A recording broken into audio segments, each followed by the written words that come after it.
News further afield now. Unrest and conflict between Israelis and Palestinians have flared up again. In the most recent attack, an Israeli military airstrike demolished a building that housed international media offices in the Gaza Strip. Palestinian protesters have since taken to the streets in the West Bank, demanding peace for the people of Gaza and Jerusalem. Hundreds of people have been killed since Israeli-Palestinian tensions escalated on Monday, with the majority of those deaths being recorded among Palestinians. Now, for more on this, we are joined by Thembisa Fakude from Jazeera News. A very good afternoon to you, Thembisa, and thank you so much for your time this afternoon. Can you confirm if there were any casualties from that airstrike on the building that's housing media offices? Well, so far we haven't had any reports mentioning any casualties, but there's been a very extensive material damage that has been impacted by the bombing yesterday, particularly on our offices and other international media institutions that are housed in that building.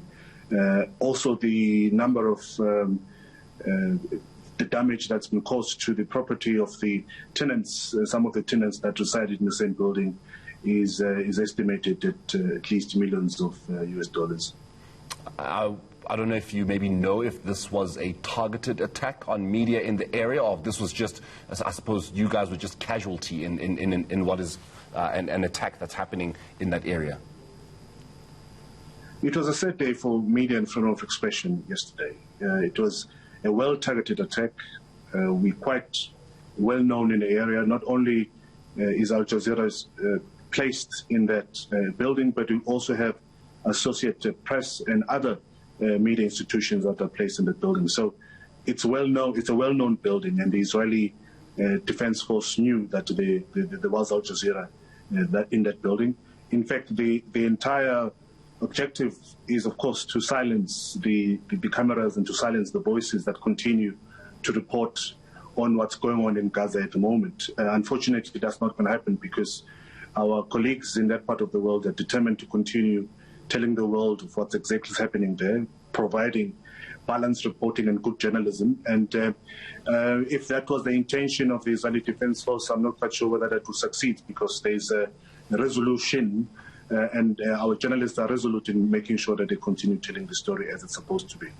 Would this then be seen, Thembisa, as an admission of guilt from the Israeli government that what they're doing is actually something they should not be doing with this force that they are putting on the Palestinians? Well, we are not involved in the conflict, and that's not for us to comment. Our responsibility is to tell the story as is. And when you start having a government that claims to be democratic, or the only democratic government in the Middle East, targeting media institution and targeting journalism, that becomes a problem. But notwithstanding the temptations and notwithstanding the emotions that are pretty high at the moment, we will remain true to the cause of journalism. We will remain true in ensuring that we tell the story as it's supposed to be told.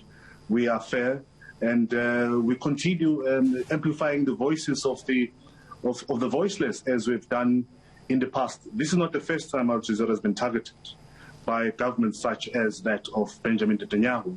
It has happened in a number of places in the Middle East. In 2011, the Egyptians did the same when they came and ransacked our offices in Cairo when the Arab Spring ensued. So it's a commonplace in our business, but that shouldn't really deter journalists from continuing doing their work and making sure that the voice of the voiceless is amplified. Thembisa, we'll continue with our discussion in just a short while. I just want to show our viewers exactly what is happening in that Gaza area.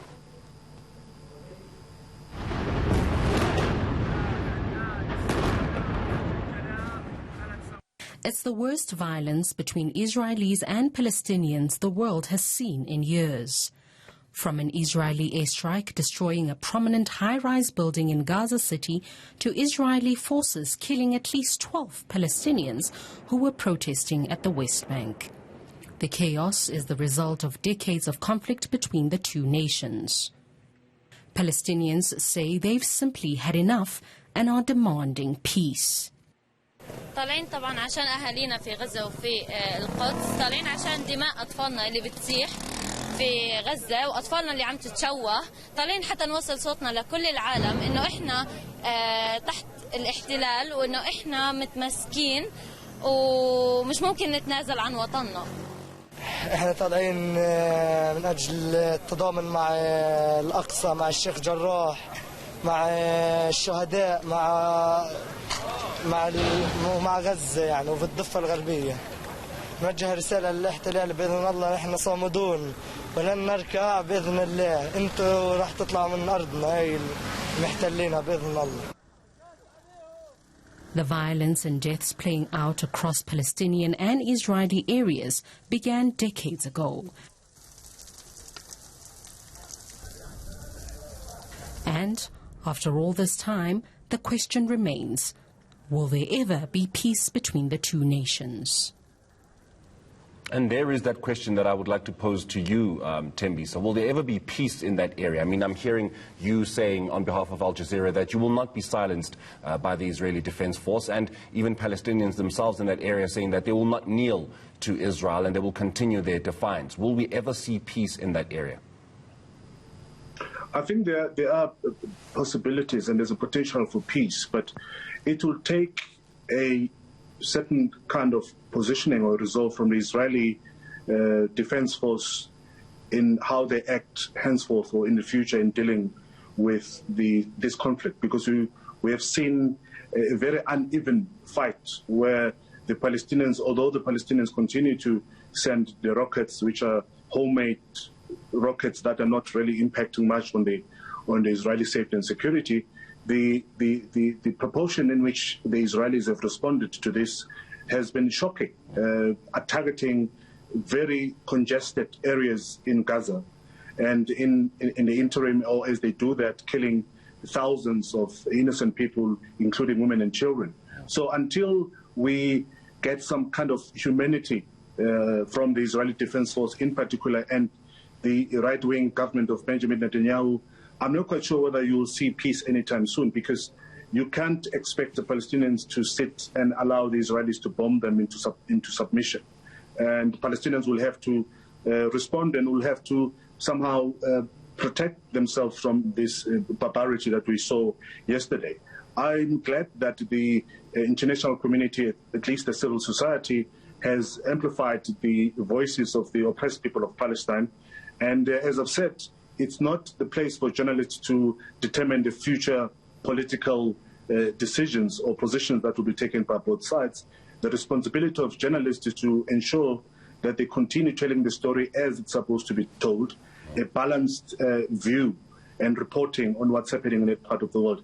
Unfortunately, the atrocities are tilting on the Palestinians, so most journalists have got no choice but to report what's happening within the Palestinians, because it's something that you simply can ignore, unfortunately. We know that there has been a restriction of movement of journalists, in particular into Gaza.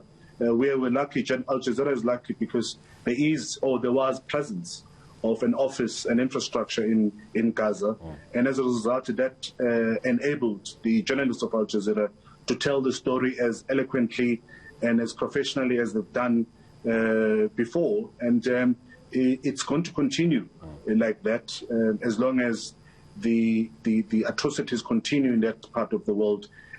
Al Jazeera and its journalism will continue telling the story it's supposed to be told. Well, we will definitely be keeping up with how you guys do tell that story out there. Thembisa, I want to thank you very much for your time.